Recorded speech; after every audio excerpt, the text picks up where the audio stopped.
नमस्कार विद्यार्थी मित्रांनो. आगामी राज्यसभा पूर्व परीक्षा 2024 सेशनातून आपली राज्यव्यवस्था घटका संबंधीची ही जी काही पीवायक्यू सिरीज आहे ती मागच्या काही कालावधीपासून सुरू झालेली आहे. आणि या पीवायक्यू सिरीज मध्ये आतापर्यंत आपण राज्यसभा पूर्व परीक्षा 2013चा पेपर, राज्यसभा पूर्व परीक्षा 2014चा पेपर आणि राज्यसभा पूर्व परीक्षा 2015च्या पेपर सेशनातून जी काही चर्चा आहे ती घडून आणलेली आहे. आज देखील पुन्हा एकदा आपण राज्यसभा पूर्व परीक्षा 2015च्या काही प्रश्नांची चर्चा राज्यव्यवस्था या घटका सेशनातून करणार आहोत आणि त्याचबरोबर या प्रश्नांचं विश्लेषण आणि त्याशी संबंधित आयएमपी फॅक्ट्सवर प्रकाश टाकणार आहोत. तर सुरू करूया आजच्या राज्यसभा पूर्व परीक्षा 2015च्या भाग 2 ला. तर मित्रांनो, राज्यसभा पूर्व परीक्षा 2015च्या प्रश्नपत्रिकेतला आणखीन एक प्रश्न आज आपण या ठिकाणी स्क्रीनवर पाहणार आहोत. पहा स्क्रीनवर. भारतीय राज्यघटनेच्या कुठल्या आर्टिकलनुसार राज्य सरकारने वन्य जमातींकडून अन्य लोकांकडे जमीन हस्तांतर करण्यास प्रतिबंध करण्याचे धोरण स्वीकारले? पुन्हा एकदा प्रश्न वास्तविक. भारतीय राज्यघटनेच्या कुठल्या आर्टिकलनुसार राज्य सरकारने वन्य जमातींकडून अन्य लोकांकडे जमीन हस्तांतर करण्यास प्रतिबंध करण्याचे धोरण स्वीकारले? पर्याय 1 आर्टिकल 36, पर्याय 2 आर्टिकल 46, पर्याय 3 आर्टिकल 39 आणि पर्याय 4 वरीलपैकी एकही नाही. मित्रांनो, प्रथमदर्शनी या प्रश्नाकडे पाहिल्यानंतर आपल्याला चटकन लक्षात आलं पाहिजे की हा प्रश्न भारतीय राज्यघटनेच्या भाग 4 मधील मार्गदर्शक तत्वांशी संबंधित आहे. कारण की जी काही पर्याय या ठिकाणी दिलेली आहेत तर त्या पर्यायामध्ये संबंध जी काही कलम आहेत ती मार्गदर्शक तत्वांशी संबंधित असणारी कलम आहेत. पण या ठिकाणी जे काही विधान दिलेलं आहे त्या विधानाशी संबंधित तरतूद कोणत्या आर्टिकलनुसार विचार घेतलेली आहे हेही इथं आपल्याला लक्षात घेण्याची गरज आहे. इथं सरळ सरळ या ठिकाणी विधानामध्ये म्हटलेलं आहे की भारतीय राज्यघटनेच्या कोणत्या आर्टिकलनुसार, कोणत्या कलमानुसार राज्य सरकारांनी वन्य जमातींकडून अन्य लोकांकडे जमीन हस्तांतर करण्यास प्रतिबंध करण्याचे धोरण जे काय आहे ते स्वीकारलं. तर इथं आपल्याला भारतीय राज्यघटनेच्या मार्गदर्शक तत्वांसंबंधीची ज्यावेळेस पूर्ण अर्थाने माहिती असेल तरच या ठिकाणी याचं उत्तर जे काही ते आपण योग्य पद्धतीने देऊ शकता. तर अनुसूचित जाती आणि जमाती यांच्या आर्थिक व शैक्षणिक हितसंवर्धनासंबंधीची तरतूद नेमक्या कोणत्या कलमानुसार भारतीय राज्यघटनेच्या मार्गदर्शक तत्वामध्ये केलेली आहे हे जर आपल्याला माहित असेल तर याचं उत्तर आपण योग्य पद्धतीने देऊ शकता. तर या ठिकाणी जे काही प्रश्न आणि प्रश्नामध्ये दिलेलं विधान आहे त्या विधानाचा विचार करता या ठिकाणी याचं उत्तर आपल्याला सांगता येईल पर्याय क्रमांक 2 आर्टिकल 46. असं का? तर भारतीय राज्यघटनेच्या मार्गदर्शकत्वामध्ये जे काही आर्टिकल 46 किंवा कलम 46 दिलेलं आहे तर त्यामध्ये पूर्ण अर्थाने जी काही तरतूद केलेली आहे ती या प्रकारचे की राज्य जनतेतील दुर्बल घटक आणि विशेषतः अनुसूचित जाती जमाती यांचे आर्थिक व शैक्षणिक हितसंवर्धन विशेष काळजीपूर्वक करीत आणि सामाजिक अन्याय व सर्व प्रकारचे शोषण यापासून संरक्षण करेल. तर त्यामुळे या ठिकाणी कलम 46 मध्ये ही जी काही अनुसूचित जाती जमातींच्या बाबतची तरतूद आपल्याला पाहायला मिळते, विशेषतः शैक्षणिक व आर्थिक बाबतीतच्या असणाऱ्या हितसंवर्धनाच्या दृष्टिकोनातून. तर त्या तरतुदीचा विचार करता या ठिकाणी या प्रश्नाचं उत्तर आपल्याला सांगता शकेल ते म्हणजे पर्याय क्रमांक 2 आर्टिकल 46. आणि म्हणून या ठिकाणी या प्रश्नाचं उत्तर आहे पर्याय क्रमांक 2 आर्टिकल 46. या प्रश्नाच्या अनुषंगाने थोडीशी विस्तृत माहिती पुढे आपण पाहूया. पाच स्क्रीनवर. कलम 46 अनुसूचित जाती जमाती आणि इतर दुर्बल घटक यांचे शैक्षणिक व आर्थिक हितसंवर्धन. म्हणजे भारतीय राज्यघटनेमध्ये कलम 46 जे शीर्षक आहे ते शीर्षक या प्रकारचं आहे की अनुसूचित जाती जमाती आणि इतर दुर्बल घटक यांचे शैक्षणिक व आर्थिक हितसंवर्धन. राज्य जनतेतील दुर्बल घटकांची विशेषतः अनुसूचित जाती आणि जमाती यांचे शैक्षणिक आणि आर्थिक हितसंवर्धन विषयी काळजीपूर्वक करील. तर मित्रांनो, आणखीन एक गोष्ट इथं लक्ष घेण्याची गरज आहे ती म्हणजे कोणती की कधी कधी आयोगाने या टॉपिकवर प्रश्न विचारत असताना या दोन शब्दांना सुद्धा महत्व दिलेलं आहे किंवा या दोन शब्दांचा संदर्भ देऊन सुद्धा प्रश्न विचारलेला आहे. म्हणजे दोन शब्द कोणते? तर शैक्षणिक आणि आर्थिक हितसंवर्धन. म्हणजे आयोगाने प्रश्न विचारत असताना असाही प्रश्न विचारलेला आहे की राज्य जनतेतील दुर्बल घटकांची विशेषतः अनुसूचित जाती आणि जमाती यांचे डॅश आणि डॅश हितसंवर्धन विशेष काळजीपूर्वक करील. तर आपल्याला त्यावेळेस माहिती असलं पाहिजे की भारतीय राज्यघटनेच्या कलम 46 नुसार जी काही तरतूद केलेली आहे त्या तरतुदीमध्ये अनुसूचित जाती जमाती यांच्या शैक्षणिक व आर्थिक हितसंवर्धनाच्या विशेष काळजीपूर्वक तरतुदीचा संदर्भ जो काय तो पाहायला मिळतो. तर त्यामुळे हे दोन शब्द जे आहेत शैक्षणिक व आर्थिक हितसंवर्धन ते आपल्याला चांगल्या पद्धतीने लक्षात ठेवले पाहिजेत.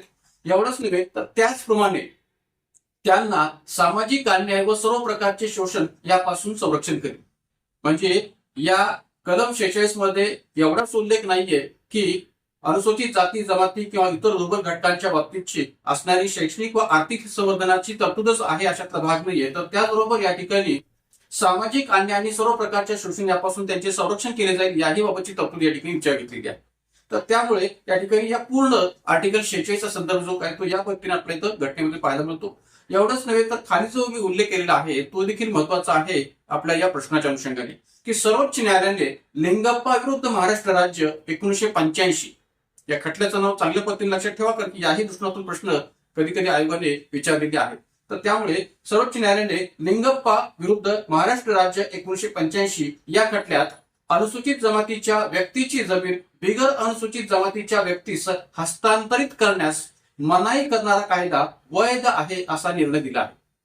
म्हणजे काय, की सर्वोच्च न्यायालयाने लिंगप्पा विरुद्ध महाराष्ट्र राज्य 1985 या खटल्याच्या माध्यमातून किंवा या खटल्याच्या निर्णयाच्या माध्यमातून अनुसूचित जमातीच्या व्यक्तीची जमीन म्हणजे एखाद्या आदिवासी जमातीच्या व्यक्तीची जमीन असेल किंवा अनुसूचित जमातीच्या व्यक्तीची जमीन असेल की जी बिगर अनुसूचित जमातीच्या व्यक्तीस जर हस्तांतरित करायची असेल तर ती करता येणार नाही. ती करता येणार नाही. का करता येणार नाही? कारण की संबंधित अनुसूचित जमातीच्या व्यक्तीची जमीन बिगर अनुसूचित जमातीच्या व्यक्तीस हस्तांतरित करण्यास मनाई करणारा कायदा हा वैध आहे असा निर्णय सर्वोच्च न्यायालयाने स्वतः या प्रकरणावर दिलेला आहे, या खटल्यावर दिलेला आहे.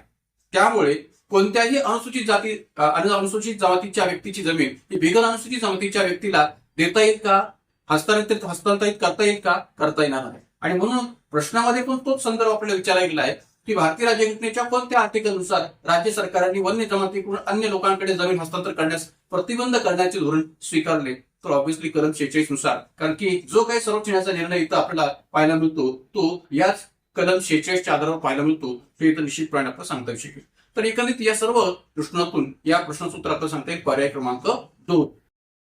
तर मित्रांनो, राज्यसभा पूर्व परीक्षा 2015च्या प्रश्नपत्रिकेतला आणखी एक प्रश्न आपण पाहणार आहोत. स्क्रीनवर संसदेबाबत खालील विधाने विचारात घ्या.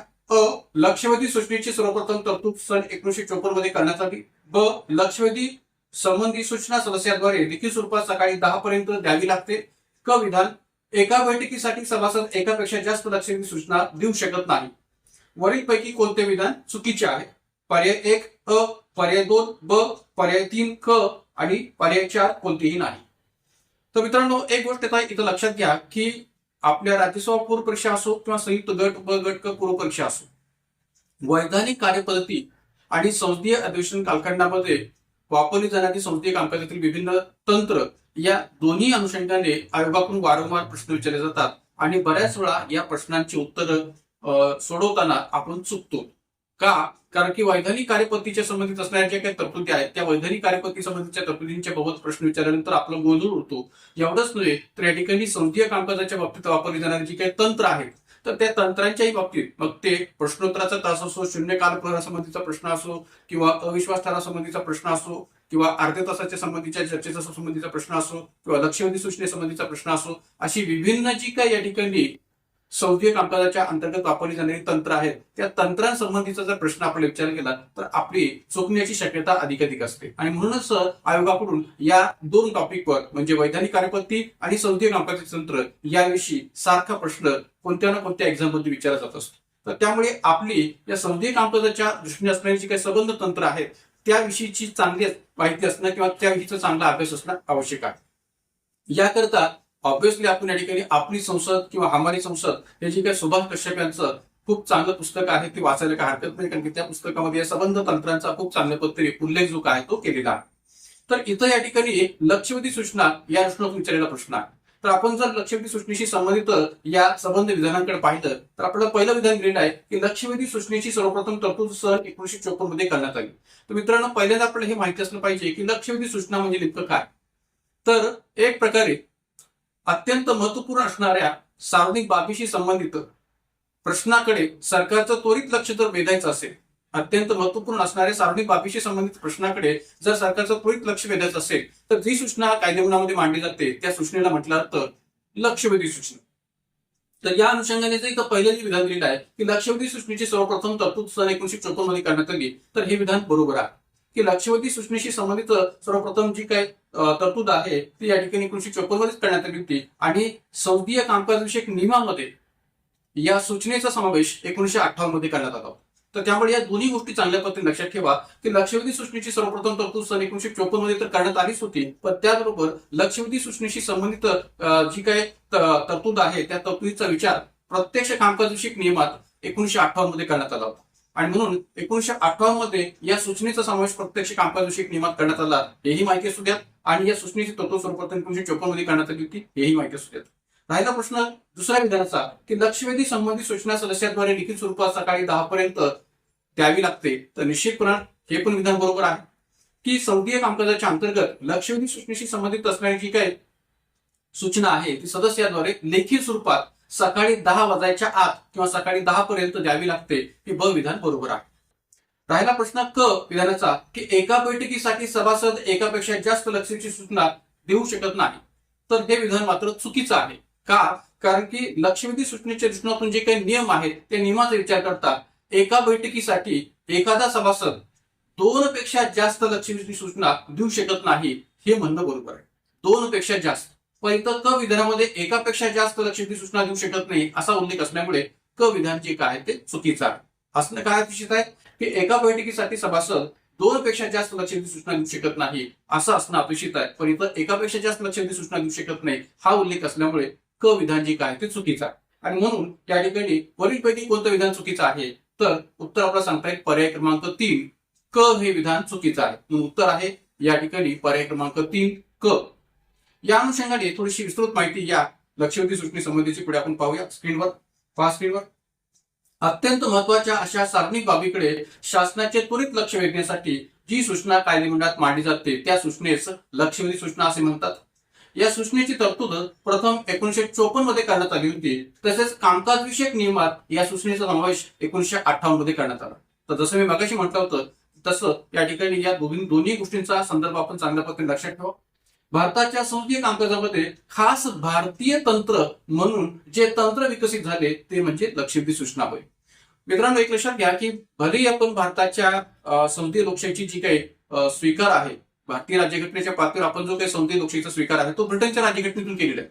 त्यामुळे ऑब्व्हियसली ब्रिटनच्या राज्यघटनेतले अनेक संसदीय कामकाजाचे तंत्र आपण जशाच तसं स्वीकारलेले आहे. पण लक्षवेधी सूचना हे तंत्र पूर्णपणे भारतीय तंत्र आहे. आणि म्हणून हा जो उल्लेख आहे तो मी केलेला तोही चांगल्या पद्धतीने लक्षात ठेवा की भारताच्या संसदीय कामकाजामध्ये खास भारतीय तंत्र म्हणून जे तंत्र विकसित झालेलं आहे ते म्हणजे लक्षवेधी सूचना. म्हणजे आपण संसदीय लोकशाहीचा स्वीकार भलेही ब्रिटनच्या राज्यघटनेतून केला असला तरी लक्षवेधी सूचनेचा स्वीकार ब्रिटनच्या राज्यघटनेतून केलेला आहे किंवा ब्रिटनच्या संसदीय कामकाजाच्या तंत्राचा भाग म्हणून तो आहे असं म्हणता येणार नाही. का तर हे तंत्र पूर्णपणे भारतीय तंत्र आहे. का तर भारताच्या संसदीय कामकाजामध्ये खास भारतीय तंत्र म्हणून हे विकसित झालेलं आहे.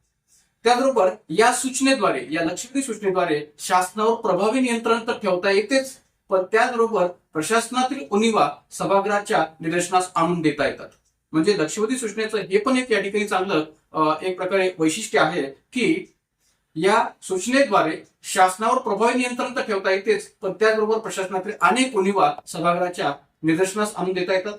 शासनाची एखादी भूमिका का आणि कशी अयोग्य आहे हे दर्शवून देणे हे सुद्धा या लक्षवेधी सूचनेच्या माध्यमातून साध्य करता येऊ शकते.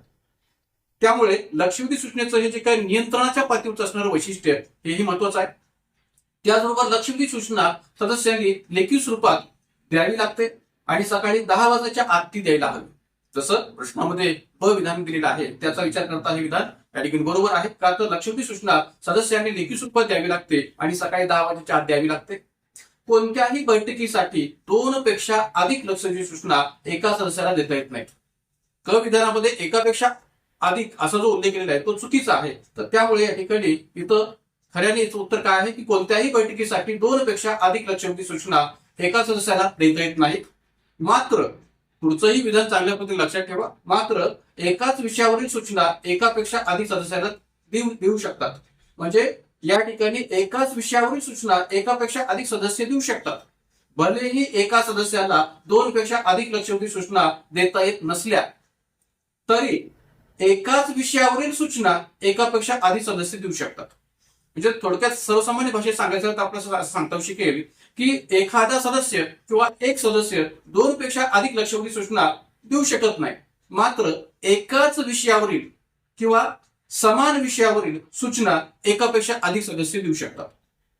तर ही बाब सुद्धा आपण चांगल्या पद्धतीने लक्षवेधी सूचना सूचनातून लक्षात ठेवण्याची गरज आहे. का? कारण की याही सूचनातून आयोगाकडून प्रश्न विचारायला काही हरकत नाही असे इथं म्हणता शकेल. आणि म्हणून या ठिकाणी या संबंध लक्षवेधी सूचनेशी संबंधित असणाऱ्या या तरतुदींचा विचार करता या प्रश्नोत्तर आपल्याला सांगता येईल पर्याय क्रमांक 3. तर मित्रांनो, राज्यसभा पूर्व परीक्षा 2015च्या प्रश्नपत्रिकेतला आणखी एक प्रश्न पुढे आपण स्क्रीनवर पाहूया. पहा स्क्रीनवर. खालील विधाने विचारात घ्या. अ विधान, ब्रिटनमध्ये विधिनियमात न्यायालयीन पुनरुत्थानाची परवानगी नाही. ब विधान, जेथे न्यायालयीन पुनरुत्थानाबाबत कोणतीही मर्यादा नाही अशा अमेरिकेच्या न्याय संस्थेइतकी भारतीय न्याय संस्था श्रेष्ठ नाही. पर्याय 1 विधान अ बरोबर, ब चुकीचे. पर्याय 2 विधान अ चुकीचे, ब बरोबर. पर्याय 3 दोन्ही विधाने चुकीची. पर्याय 4 दोन्ही विधाने बरोबर. तर मित्रांनो, प्रथमदर्शी या प्रश्नाकडे पाहिल्यानंतर आपण हे लक्षात आलं पाहिजे की हा प्रश्न तुलनात्मक पद्धतीने विचारलेला प्रश्न आहे. भारतीय राज्यघटनेची अमेरिकन राज्यघटनेशी केलेली तुलना असेल, भारतीय राज्यघटनेची ब्रिटनच्या राज्यघटनेशी केलेली तुलना असेल, किंवा या आधी सुद्धा तुम्हाला अनेक प्रकारच्या प्रश्नपत्रिकांमध्ये भारतीय राज्यघटनेची इतर अनेक देशांच्या राज्यघटनेशी तुलना करून प्रश्न विचारण्यावर भर दिला पाहिला जातो. मग तो संघ राज्य संकल्पनेशी केलेली तुलना असेल, संसदीय लोकशाहीच्या पातळीवर केलेली तुलना असेल, न्यायालयीन पुरवठाच्या पातळीवर केलेली तुलना असेल, स्वतंत्र न्यायालयातून केलेली तुलना असेल, अशा कोणत्याही संकल्पनेच्या रचनातून तुलना करून किंवा इतर देशांच्या राज्यघटनेशी तुलना करून प्रश्न जो आहे तो आयोगाने वारंवार विचारलेले आहेत. तर त्यामुळे आपला अभ्यास जर परिपूर्ण ठेवायचा असेल तर आपण भारतीय राज्यघटनेची इतर देशांच्या राज्यघटनेशी तुलना करून अभ्यास करणं हे कधीही आवश्यक आहे, कधीही ते महत्वाचं आहे. कारण की अशा प्रकारचे प्रश्न जर योग्य पद्धतीने टॅकल करायचे असतील तर ते आपल्याला या तुलनात्मक पद्धतीने अभ्यास करून टॅकल करता येऊ शकते. आता या प्रश्नामध्ये पहिलं जे विधान दिलेलं आहे की ब्रिटनमध्ये विधिनियमात न्यायालयीन पुरवठाची परवानगी नाही, तर ऑब्व्हियसली हे विधान बरोबर आहे की ब्रिटनमध्ये विधिनियमात न्यायालयीन पुरवठाची परवानगी का नाहीये. कारण की ब्रिटनमध्ये संसदेने पास केलेले कायदे न्यायालय रद्द करू शकत नाही. ब्रिटनमध्ये संसदेने पास केलेले कायदे न्यायालय रद्द करू शकत नाही आणि म्हणून ब्रिटनमध्ये विधिनियमात न्यायालयीन पुरवठाची परवानगी नाहीये. आपण जर भारतीय राज्यघटनेशी याची तुलना जर केली तर आपल्याला चित्र असं दिसून येईल की भारतीय राज्यघटनेमध्ये घटनेच्या कलम 37 नुसार न्यायालयीन पुनरुत्थानाची तरतूद भारतीय राज्यघटनेमध्ये केलेली आहे. आणि एकंदरीत या तरतुदीचा विचार करता भारताच्या सर्वोच्च न्यायालयाला असा अधिकार आहे की संसदेने जर का एखादा कायदा पास केलेला असेल आणि जर का तो कायदा घटनेच्या मूलभूत हक्कांचं उल्लंघन करणार असेल किंवा घटनेच्या मूलभूत चौकटीचं उल्लंघन करणार असेल तर सर्वोच्च न्यायालय संबंधित कायदा किंवा संबंधित सरकारचा जो काही निर्णय आहे किंवा घटनावस्तू सुद्धा जी काय आहे ती या ठिकाणी रद्द करू शकते किंवा ती निरसित करू शकते, नष्ट करू शकते. तर त्यामुळे या ठिकाणी भारताच्या बाबतीत जर आपण विचार केला तर न्यायालयीन पुनरुत्थानाचा अधिकार जो काय आहे त्या अधिकाराचा वापर करून संसदेने केलेले कायदे रद्द करण्याचा अधिकार हा सर्वोच्च न्यायालयाला प्राप्त आहे. मात्र ब्रिटनच्या संसदेने पास केलेले कायदे न्यायालय रद्द करू शकत नाही, हेही आपण लक्षात घेण्याची गरज आहे. तर या अर्थाने भारतीय राज्यघटना आणि ब्रिटनच्या राज्यघटनेची तुलना या अविधानातून आपण स्पष्ट करता येते. पण ब विधानाचा जर आपण विचार केला तर काय म्हटलेलं आहे की जेथे न्यायालयीन पुरवठाबाबत कोणतीही मर्यादा नाही अशा अमेरिकेच्या न्याय संस्थेत की भारतीय न्याय संस्था श्रेष्ठ नाही. तर इथंही या ठिकाणी न्यायालयीन पुरवठाच्या अधिकाराचा अमेरिकन राज्यघटनेशी तुलना करून विचार जो आहे तो या ब विधानात केलेला आहे की भारतीय राज्यघटनेमध्ये भलेही आपण स्वतंत्र न्यायालयाची संकल्पना अमेरिकन राज्यघटनेतून स्वीकारलेली आहे, न्यायालयीन पुरवठाचा अधिकार क्षेत्र सुद्धा अमेरिकन राज्यघटनेतून स्वीकारलेला आहे, पण भारताच्या राज्यघटनेमध्ये सर्वोच्च न्यायालयाला प्राप्त झालेला जो काही न्यायालयीन पुरवठाचा अधिकार आहे तो अमेरिकेच्या सर्वोच्च न्यायालयाला प्राप्त झालेल्या न्यायालयीन पुरवठाच्या अधिकारापेक्षा अधिक व्यापक नाहीये. म्हणजेच दुसरा अर्थ आपल्याला इथे काढता येऊ शकतो की अमेरिकेच्या सर्वोच्च न्यायालयाला प्राप्त झालेला न्यायालयीन पुरवठाचा अधिकार हा भारताच्या सर्वोच्च न्यायालयाला प्राप्त झालेल्या न्यायालयीन पुरवठाच्या अधिकारापेक्षा अधिक व्यापक आहे. म्हणजे अमेरिकेच्या सर्वोच्च न्यायालयाच्या पातळीवर जो काही न्यायालयीन पुरवठाच्या अधिकाराचा वापर केला जातो तो भारताच्या सर्वोच्च न्यायालयाला प्राप्त झालेल्या न्यायालयीन पुरवठाच्या अधिकारापेक्षा अधिक व्यापक आहे. भारताच्या सर्वोच्च न्यायालयाचा न्यायिक पुरवठाचा अधिकार हा अमेरिकन सर्वोच्च न्यायालयाच्या न्यायिक पुरवठाच्या अधिकारापेक्षा अधिक व्यापक आहे का? नाहीये. म्हणजे भारताच्या न्यायालयीन पुरवठाची संकल्पना ही अधिक व्यापक नाहीये कुणाच्या तुलनेत तर अमेरिकन न्यायालयीन पुरवठाच्या संकल्पनेच्या तुलनेत. मात्र अमेरिकेच्या न्यायालयीन पुरवठाची संकल्पना ही भारताच्या न्यायालयीन पुरवठाच्या संकल्पनेपेक्षा अधिक व्यापक आहे, हे मात्र इथं स्वीकारण्याची गरज आहे. तर या अनुषंगाने ही विधान जे काय आहे ते बरोबर आहे की जेथे न्यायालयीन पुरवठाबाबत कोणतीही मर्यादा नाहीये. कोणतीही मर्यादा का नाहीये? कारण की अमेरिकेच्या सर्वोच्च न्यायालयाला प्राप्त झालेला न्यायालयीन पुरवठाचा अधिकार हा मर्यादेच्या अंतर्गत येत नाही, कोणत्याही प्रकारची त्याला मर्यादा नाहीये, एवढा तो अधिक व्यापक आहे. मात्र अशा अमेरिकेच्या न्यायसंस्थे इतकी भारतीय न्यायसंस्था श्रेष्ठ आहे का, तर नाहीये.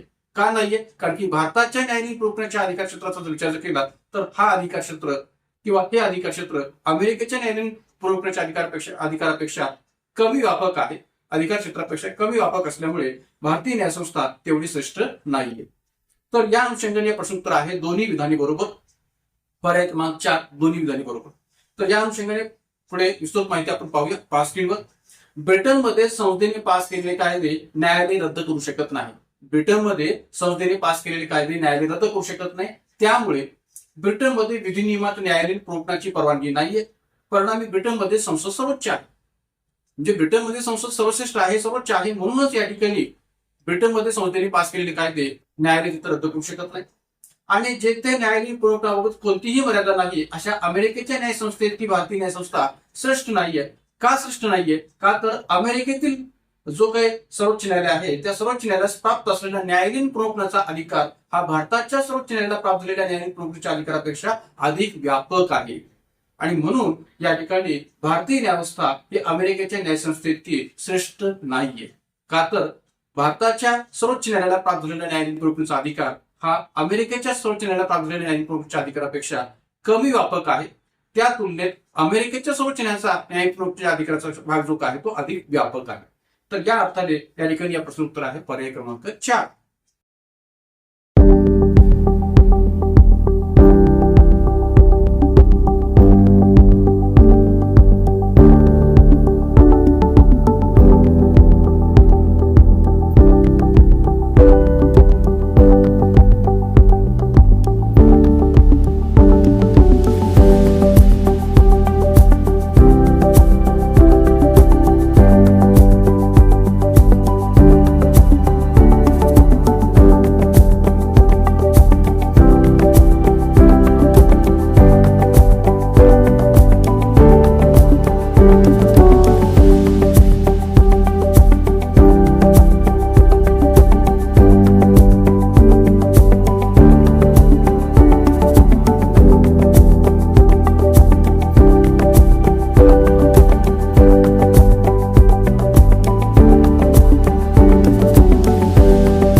तर मित्रांनो, राज्यसभा पूर्व परीक्षा 2015च्या प्रश्नपत्रिकेतला आणखीन एक प्रश्न की जो ब्रिटिश राज्यघटनेशी संबंधित आहे तो आपण पुढे पाहूया. पास स्क्रीनवर खालील विधाने विचारात घ्या.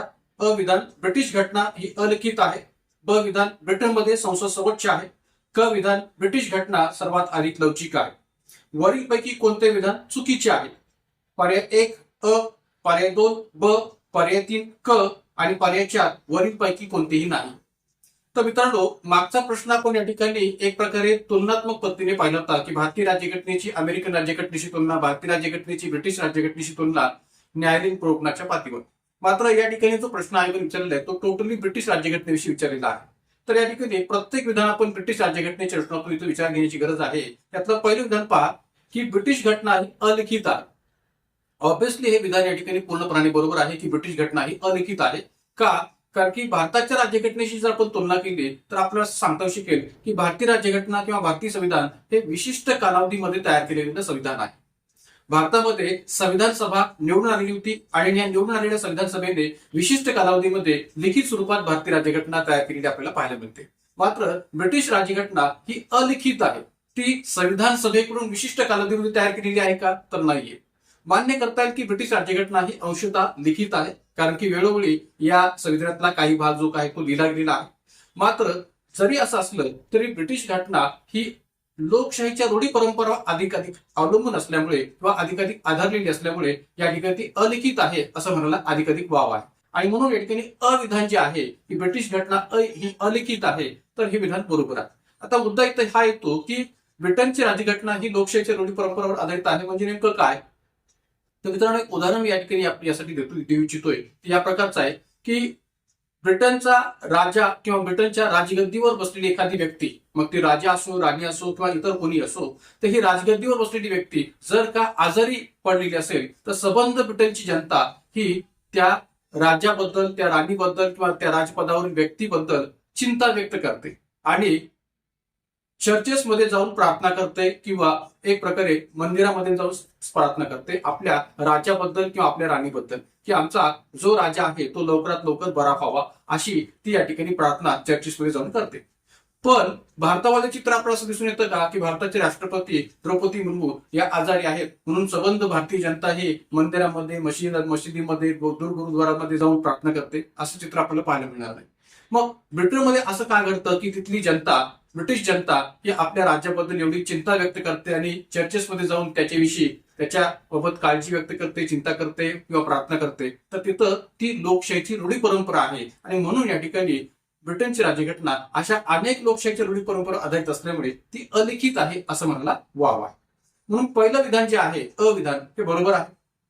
ब विधान, ब्रिटनमध्ये संसद सर्वोच्च आहे. तर मागच्याच प्रश्नामध्ये याचा संदर्भ मी दिलेला होता की ब्रिटनमध्ये संसदेने पास केलेले कायदे न्यायालय रद्द करू शकत नाही, का तर तिथं संसद सर्वश्रेष्ठ आहे, संसद सर्वोच्च आहे.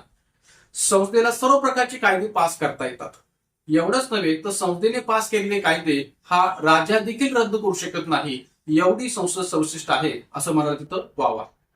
या बाबतीत विनोदाने असंही म्हटलं जातं की ब्रिटनची संसद ही सर्व प्रकारची कायदे पास करू शकते, फक्त एक सोडून.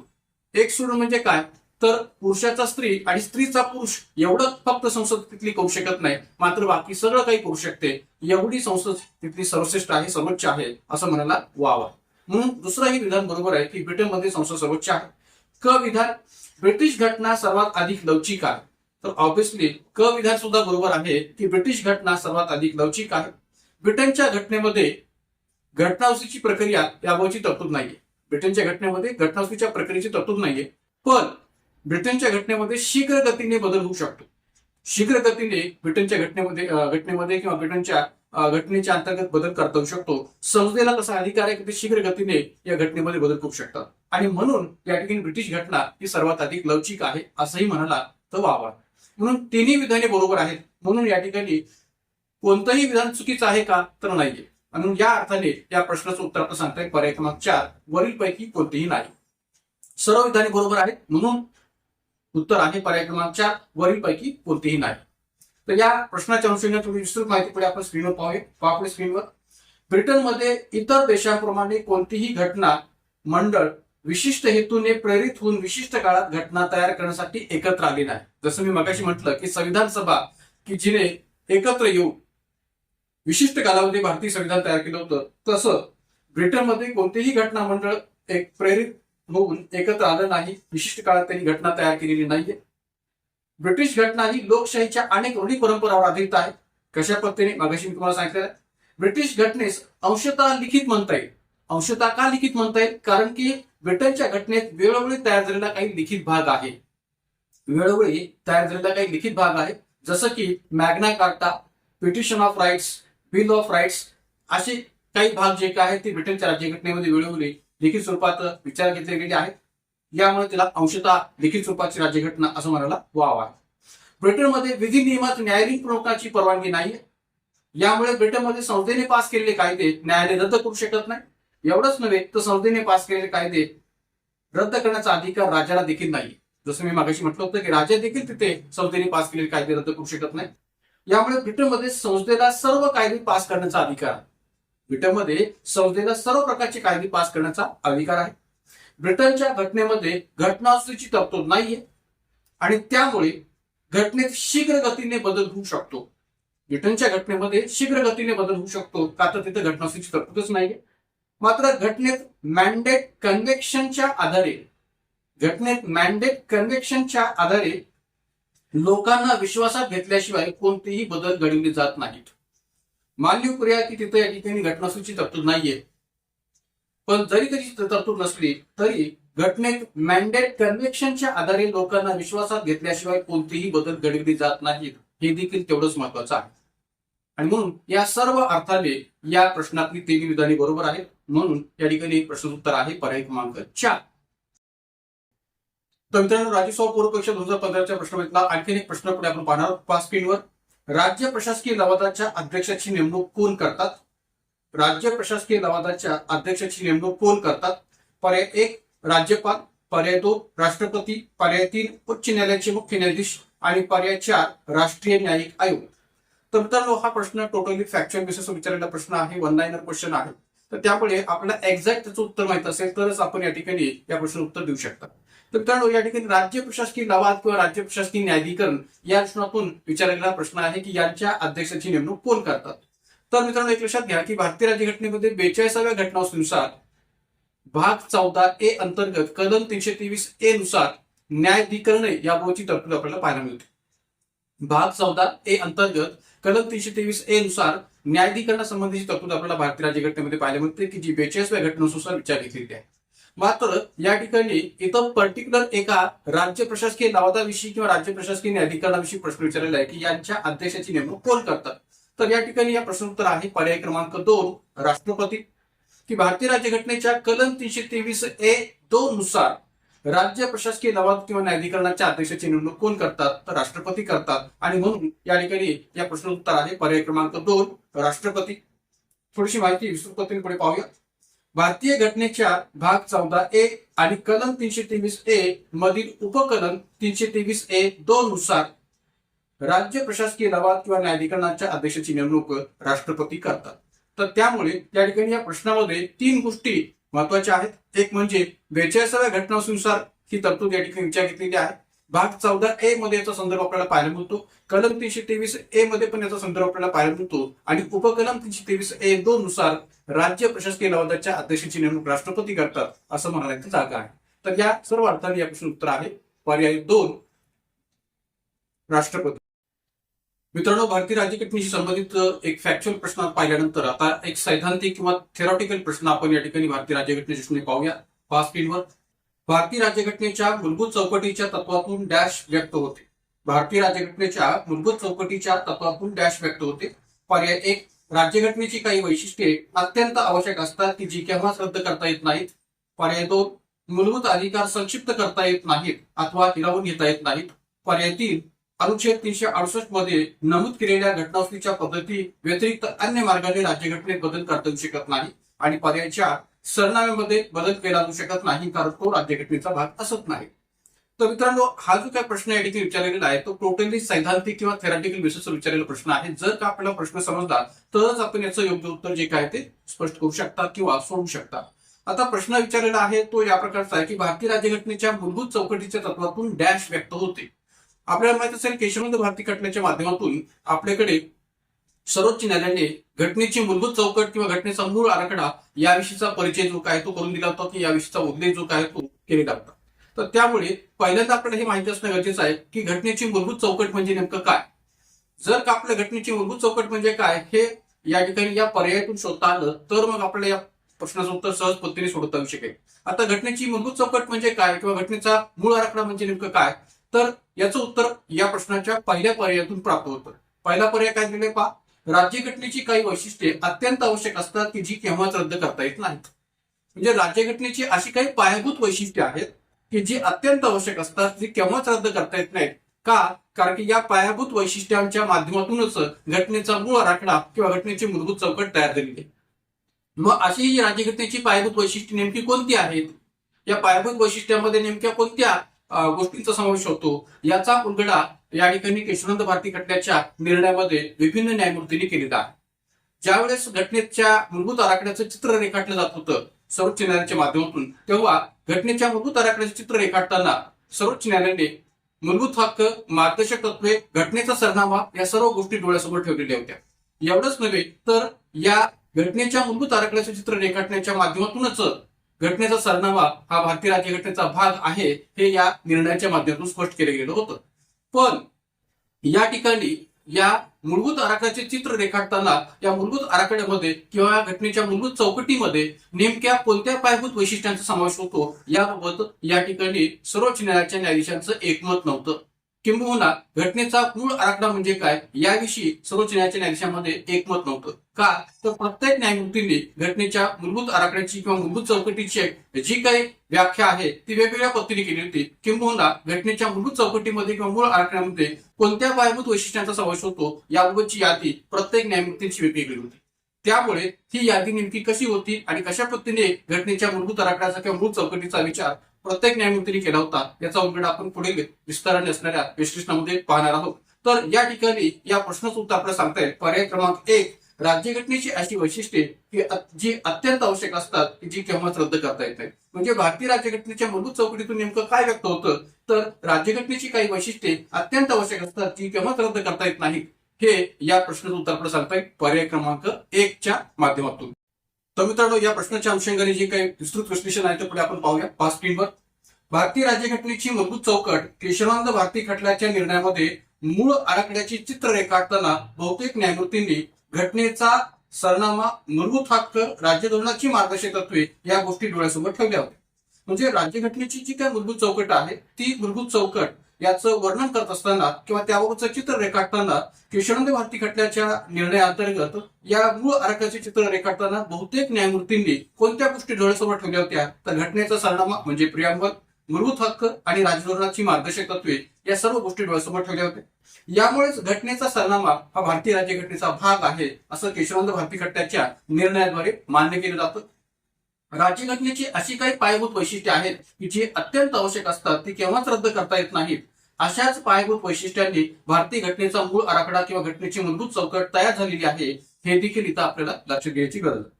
केशवानंद भारती खटल्याच्या निर्णयात घटनेचा मूळ आराखडा म्हणजे काय यावर न्यायालयाचे एकमत दिसत नाही. जसं मी मागाशी म्हटलं की सर्वोच्च न्यायालयाच्या विभिन्न न्यायाधीशांमध्ये घटनेचा मूळ आराखडा म्हणजे काय याविषयी एकमत नव्हतं. त्यामुळे या निर्णयाच्या बहुमतात असलेल्या प्रत्येक न्यायमूर्तींनी त्यांच्या दृष्टीने म्हणजे प्रत्येक न्यायमूर्तींनी आपापल्या दृष्टीने मूळ आराखड्यात कोणत्या गोष्टी समाविष्ट करता येतील याची यादी तयार केली होती. म्हणजे प्रत्येक न्यायमूर्तींनी त्या मूळ आराखड्यात कोणत्या पायाभूत वैशिष्ट्यांचा समावेश होतो याची वेगवेगळी यादी तयार केली होती.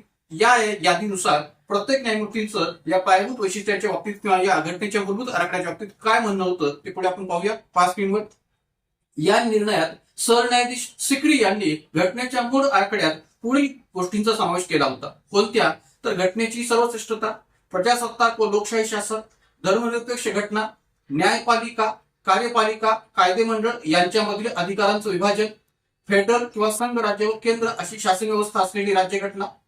न्यायमूर्ती शेलट आणि न्यायमूर्ती ग्रोवर यांनी प्रत्येक व्यक्तीचा सन्मान जो मूलभूत हक्कामुळे सांभाळला जातो याही गोष्टीला आपल्या यादीमध्ये समावेश केलं होतं. कल्याणकारी राज्यनिर्मितीचे शासनावरील बंधन हे जे मार्गदर्शक तत्वांमध्ये दिलेलं आहे याचाही विचार त्यांनी आपल्या यादीमध्ये केला होता आणि राष्ट्राची एकता व एकात्मता या गोष्टींचाही समावेश या पायाभूत वैशिष्ट्यामध्ये किंवा मूळ आराखड्यामध्ये केलेला होता.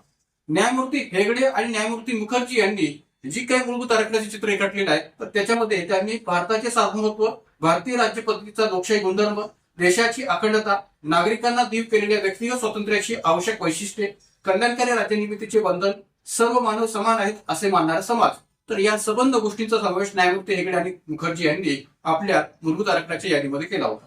तर न्यायमूर्ती जगमोहन रेड्डींनी सार्वभौमत्व, लोकशाही, प्रजासत्ताक, संसदीय लोकशाही, राज्याची 3 अंगे अशी मूळ वैशिष्ट्ये सांगितलेली होती या मूलभूत आराखड्याच्या दृष्टीने.